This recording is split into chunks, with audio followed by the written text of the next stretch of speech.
Sacked. A swift exit for a prominent Welsh Tory accused of plotting to defect to Reform.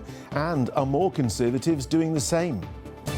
Could this be the end of the Ospreys as its owner looks set to take over Cardiff? Parents warn moves to close local schools will kill off their communities. And does dry January spell disaster for our pubs? We find out how you can stay sober and support your local.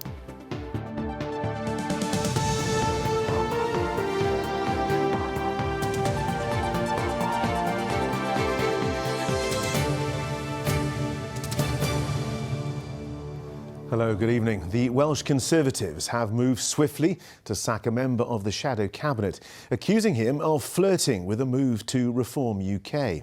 James Evans was a prominent member of the Tories and, until recently, a vocal critic of Reform. All that seemed to change this weekend, though. And this morning, Welsh Conservative leader Darren Millar sacked him and removed the whip. It remains to be seen if he will follow in the footsteps of MP Robert Jenrick, who joined the ranks of Nigel Farage's party last week. Our national correspondent, Rob Osborne, is in the Senedd for us this evening now. Rob, a dramatic day. So much drama here. It's like an episode of Emmerdale, I have to say, John. Yes, so James Evans was, until this morning, a very prominent member of the Welsh Conservatives, very outspoken. The problem for him tonight is that he's been kicked out of the Welsh Conservatives and is politically homeless for now. The question is, will he join Nigel Farage? That we will have to find out in the coming days and in the coming weeks. I, James Evans. This is James Evans. He was a prominent Welsh Conservative. That is, until this morning, when his leader booted him out of the party. I have removed the Conservative whip from a member of the Shadow Cabinet, who's now no longer a member of the Shadow Cabinet, James Evans, after I became aware that he was continuing to have discussions with Reform about a possible defection. And this was in spite of the fact that I was given personal assurances by him last week that he had rejected an approach which they had made. There's always been speculation in Cardiff Bay that James Evans could defect to Reform. Here he is in an old photo with Nigel Farage. But publicly, he had been very clear he was going nowhere.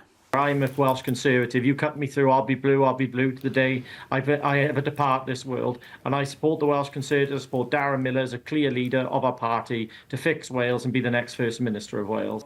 James Evans. James Evans hasn't joined Reform. He says he will take the next few weeks to consider his political future.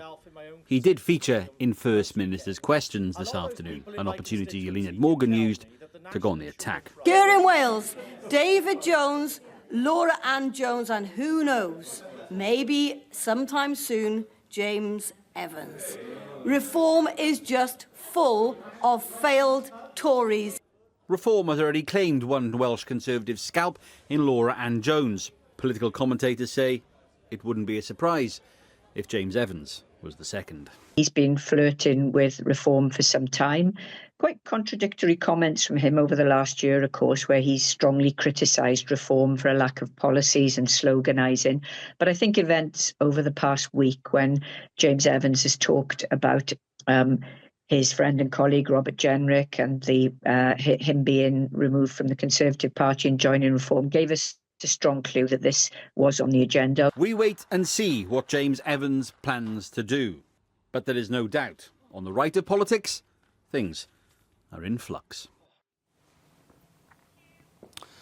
Well, in the last hour or so, James Evans, who hasn't done any media interviews today, has put a statement out on X, Twitter, and he said he was asked by the Chief Whip whether I had been in discussions with Reform. He said, I gave an honest answer that I had. Those discussions were mainly about the serious challenges our country faces and the need to ensure we do not end up with a hard left Plaid Cymru Green Party coalition. So he is confirming there that he has been in discussions.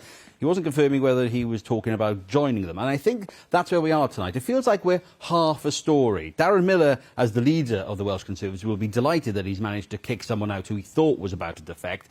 But James Evans hasn't defected. And I don't think, speaking to people sources within Reform that is necessarily game, set and match. It feels like this wasn't expected today. So I think there's a lot of discussions going to go on behind the scenes now with Reform, with James Evans, and I think we'll find out in the coming days and weeks whether he does eventually join Nigel Farage. OK, watch this space. Rob Osborne in the Senedd, thanks very much indeed.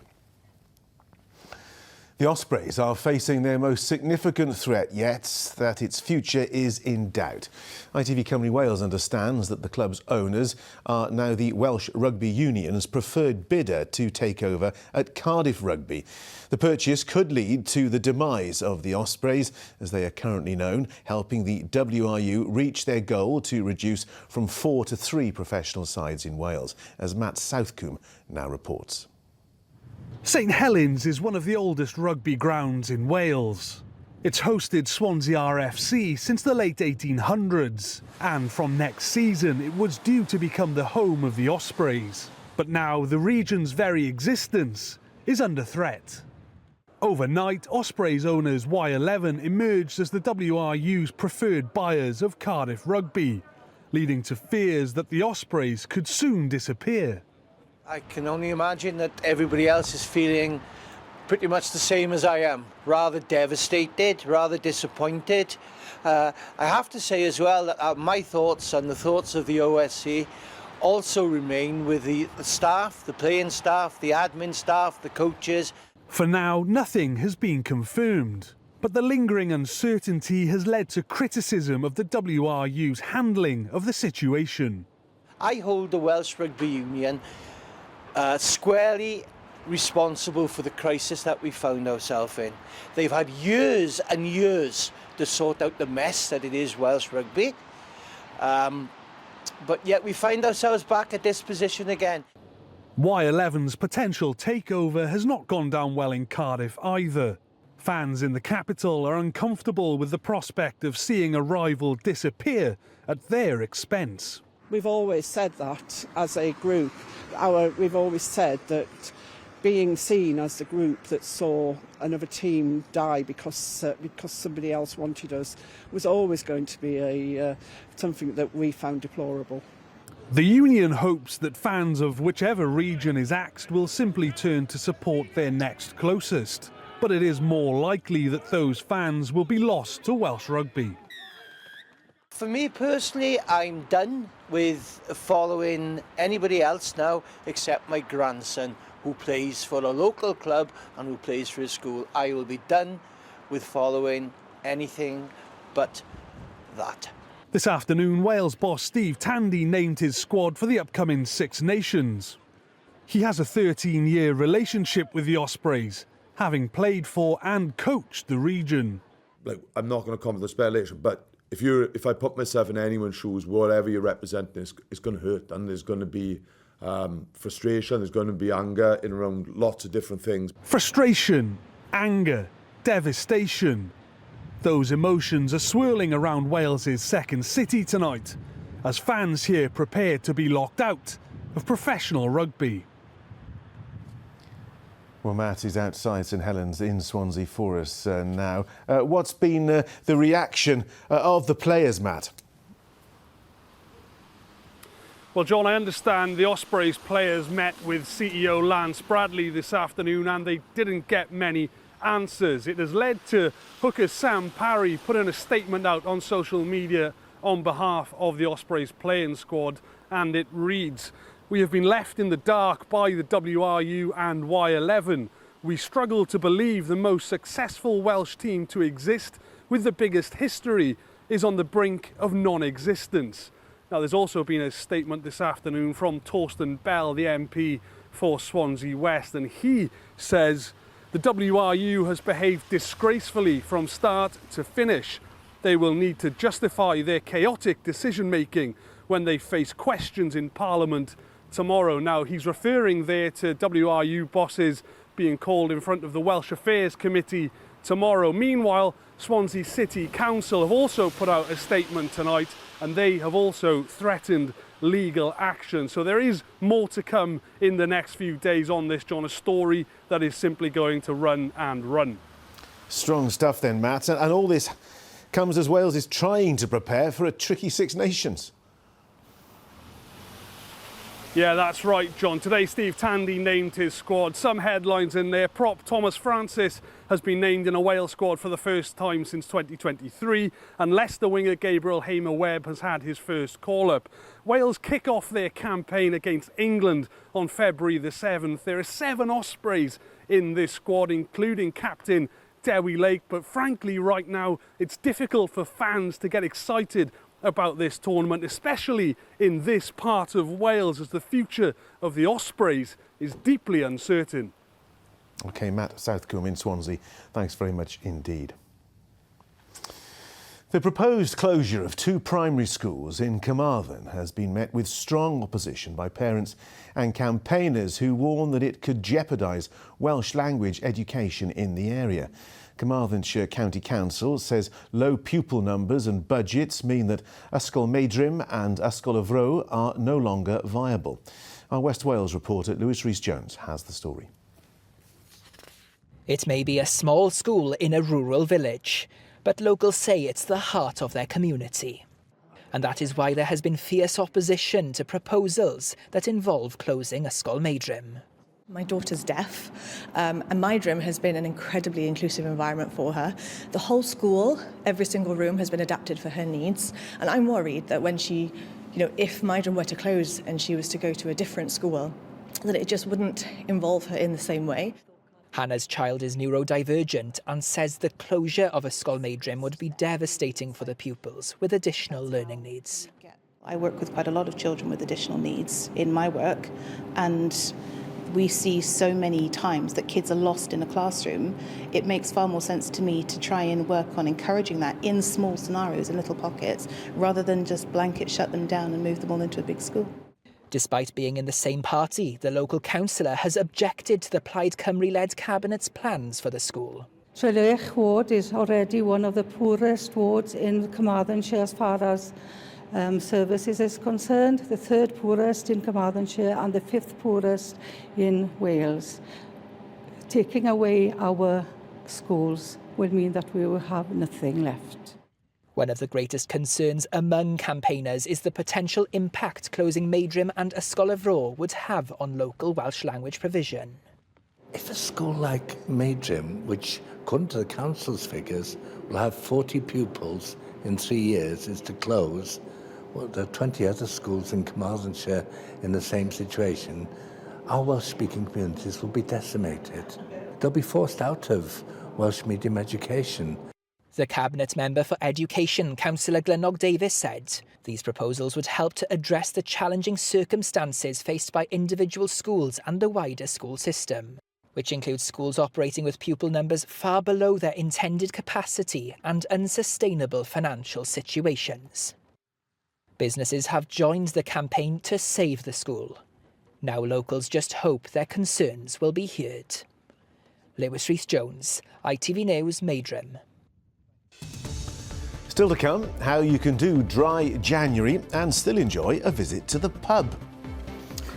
Yes, join us as we celebrate Dry January with a mocktail. This is apparently a no-alcohol hedgehog, but then I always thought all hedgehogs were. And it's been a day of rather wet and windy conditions, and we're not done with it yet. We've got more unsettled weather on the way. I'll tell you about it later on in the programme.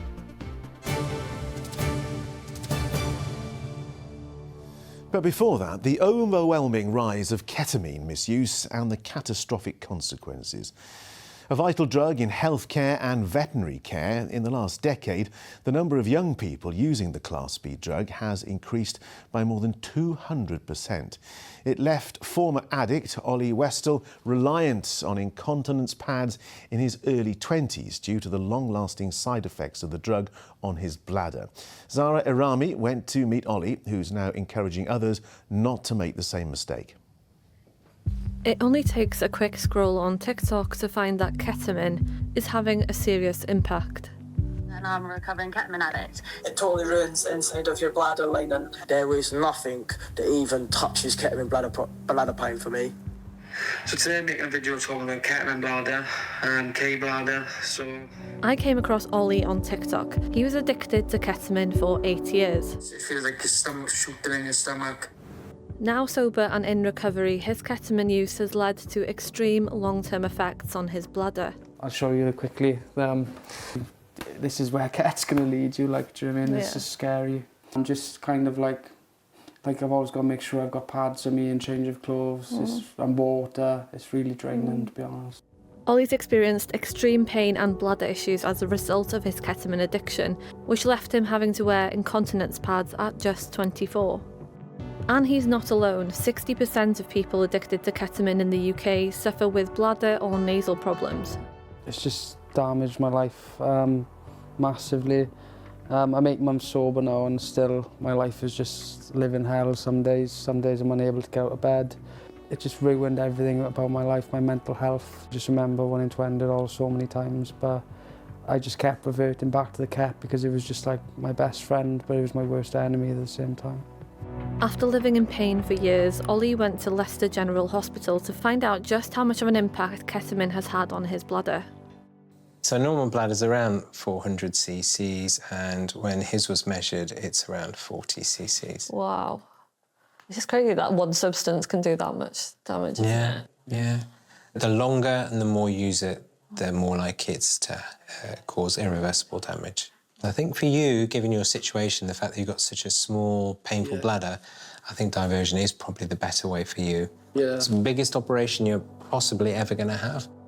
At just 24 years old, Ollie faces major surgery to remove his bladder completely, replacing it with a stoma bag that he'll have to live with for the rest of his life. A few months later, I caught up with Ollie and his family on surgery day. You've seen Ollie through some of his hardest times in the midst of his addiction.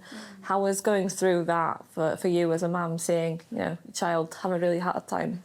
It's heartbreaking. Yeah, it's a mixture of frustration, upset. I think when we were trying to access services then, substance misuse services, mental health services, A&E, GP, it really emphasised the lack of knowledge and awareness around the drug. I went to Wakada in Neath Talbot, and they told me I couldn't go to rehab because I weren't on heroin and I weren't on alcohol. They just told me you can't go to rehab for that. I took these concerns to Swansea University Health Board. They said they couldn't discuss any individual cases without the consent of the patient, and that they'd welcome the chance to discuss his concerns with him. I also contacted Wakada, that's part of the addiction and mental health support charity Adfeiriad. While they didn't want to discuss individual cases, they said that they do offer support for those impacted negatively by ketamine, but that services are only available by referral and after a clinical assessment from statutory services. A few weeks after his surgery, Ollie was adapting to his new way of life. No, I empty it 5 times a day. I change it 1 time a day. You just drain it. I just drain it, yeah. Once unable to walk a few steps without being in severe pain or urinating every 10 seconds, he's now back to some sort of normality. His message to young people that are taking the drug: Don't make the same mistakes as me. I just love festivals and clubbing. I was not normal. Like, what's normal? Yeah. Like, it can't happen to anyone. Zara Arami, ITV Wales. Well, I'm joined now by Hugh Thomas of the drugs charity Barrow. Thanks for coming in. Why do you think we've seen such a dramatic rise in the use of ketamine? Well, young people tell us that it's a more affordable option than other drugs such as cocaine or even using alcohol in pubs and clubs. Its accessibility, so particularly post-COVID, it's become very accessible via online methods and social media. Young people also tell us they use it to meet unmet mental health needs that they may have. And in some extreme cases, really, the young people will use it, people will use it to manage the pain that they're experiencing actually from their ketamine use.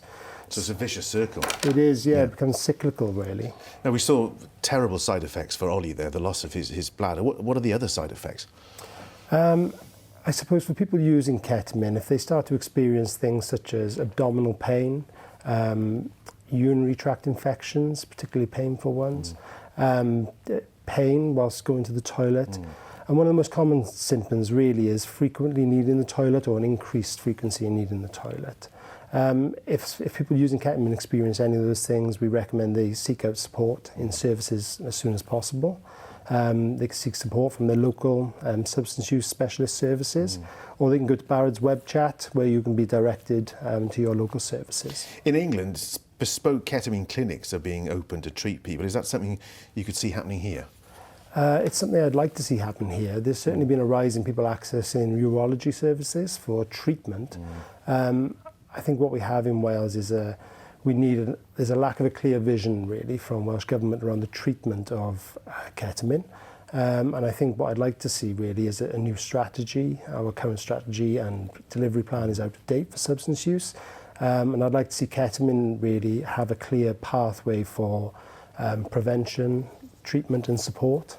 And what about reclassification? Would that help it moving it from Class B to Class A? I think in my experience, it probably wouldn't have much of an impact. People tell us that the classification has little impact as to whether they choose to use that substance or not. You look at the reclassification of cannabis recently from a C to a B, it's had little effect in terms of people choosing to use that. So, really, I mean, Ollie is a salutary tale about keeping away from this drug. That's right. I think what we'd like to do really is see much more prevention and education. So prevention of young people in the first place. We have services going into schools, universities, who are able to really talk around the harms and the associated risks of using ketamine illicitly. But also we'd like to see lots more training of GPs and primary care to really identify early those symptoms that people might be coming in with and get them to the right place for treatment early. Okay. Hugh Thomas, thanks very much indeed. And you can see more on that programme tonight on S4C at 9:35, and the programme has English subtitles. Looking ahead to later this evening, the new series of Martin Lewis Money Show Live starts. Here's Martin with all you need to know. If you want to save money, keep more of your cash in your pocket and get your money back when you've been ripped off, there's 3 numbers you need to remember. 715. 7:15 p.m. is the new time of the Martin Lewis Money Show on a Tuesday. Keep watching and we'll do everything you can to keep your money in your pocket. Brilliant. Now, 20 days in, how is dry January going for you?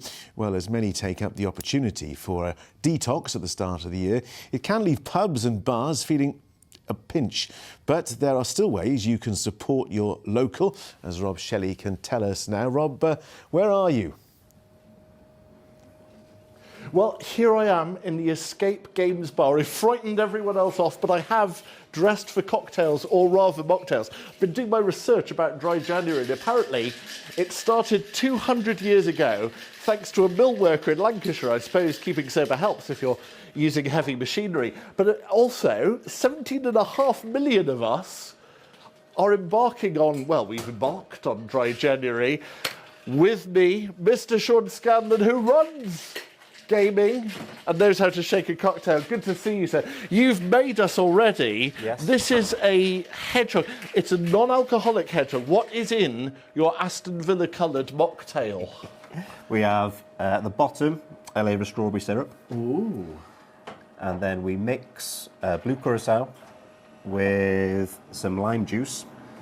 Pour over the top slowly so it layers. And then topped up with soda and garnished with mint. I've already thrown the mint onto the floor and it hasn't even got alcohol in it. It is gorgeous. What do you think? As someone who runs a pub, what do you think about the idea of dry January? Does it help? Does it hinder? What? Dry January is a consequence of December. Fun December. I support dry January. I try to get the mocktails in, the alcohol-free in, but it's not great for business. I suppose the great thing about something like this is as well, you're a gaming bar, so you give people a reason to be here. Sometimes people, you know, they need a little bit of alcohol to loosen themselves, and you have that month away from it. You start to reassess your relationship with it almost, don't you? You know? Yes. No, beer's good. I need people coming in drinking, but we don't need to drink to support a business. You don't need to drink alcohol.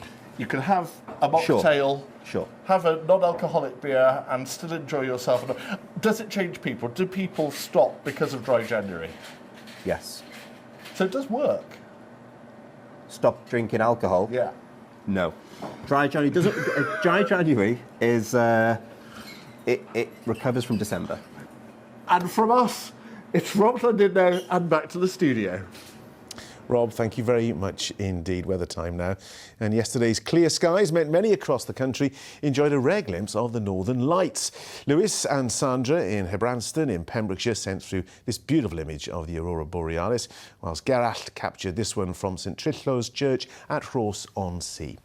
Absolutely stunning. Well, today's rain clouds may have washed away tonight's chances of a glimpse, unfortunately, but here's James with the forecast. Today's forecast, blue skies, followed by a spread of hot and cold plates. TUI sponsors ITV Cymru Wales weather.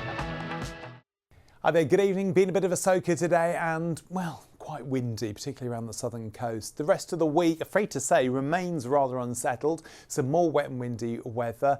And actually, apart from tomorrow, things generally start getting a little bit cooler. We've already had this band of rain starting to clear, but as you can see, more lows on this chart, and they'll just sort of dumbbell around each other. Jet stream really quite strong at the moment. It's helped throw these lows into our neck of the woods. And as you can see, we will see more in the way of wet and breezy weather until pretty much the weekend. So there goes today's rain. The wind's actually dropping out fairly quickly. A couple of extra showers drifting around, and even these are likely to become a little more restricted out into the Irish Sea there. As a result, quite chilly inland, 3 or 4 Celsius. Should be frost-free because of the rain and because we've had the stronger winds. A little bit milder out towards the coast. So a cool start to Wednesday. A dry start won't last, I'm afraid. Here comes the warm front.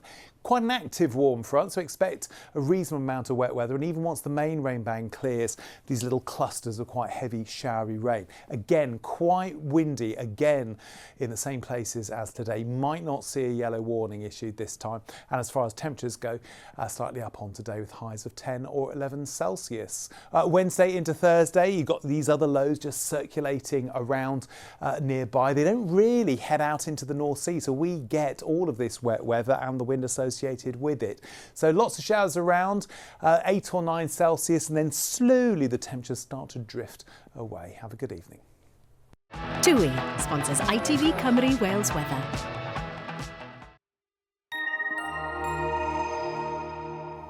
That is all from us this evening. Hamish Auskerry will be back with the late update after news at 10. But from all of us on the programme, thanks for watching. I'll see you tomorrow.